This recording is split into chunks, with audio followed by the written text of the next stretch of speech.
the government should maintain its stance on unsafe maize imports.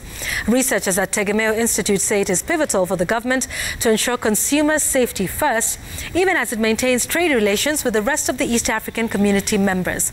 Dennis Otieno reports. In a weird twist yesterday, Agriculture Cabinet Secretary Peter Munya denied claims that Kenya had banned maize imports from Uganda and Tanzania over safety levels. This as several maize importers remain stuck with their consignments at the Busia border post following the ban.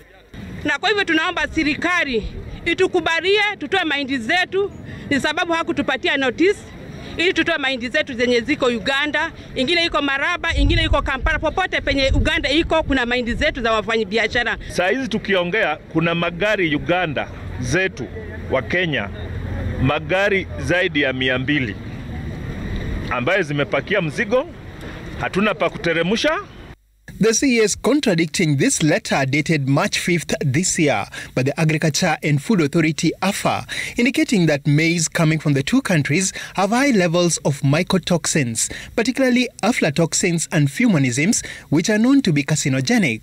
I think currently if you talk to traders and millers, there is a concern that has been raised on the quality of grain that is coming from these two countries, mainly because they view Kenya as a market. So the grain is being harvested and immediately being transported here, and that increases the risk of developing aflatoxins. Kenya relies heavily on its neighbors to bridge its maize deficit. Kenya has done more in terms of trying to combat aflatoxin.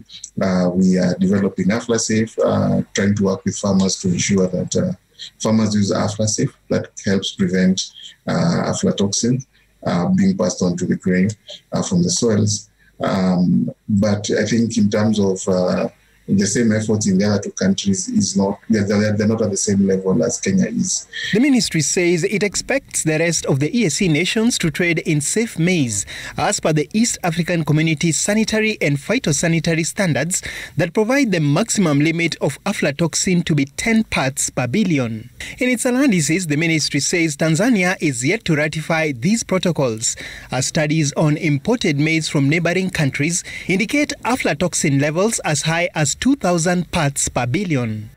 Dennis Otieno, Citizen TV.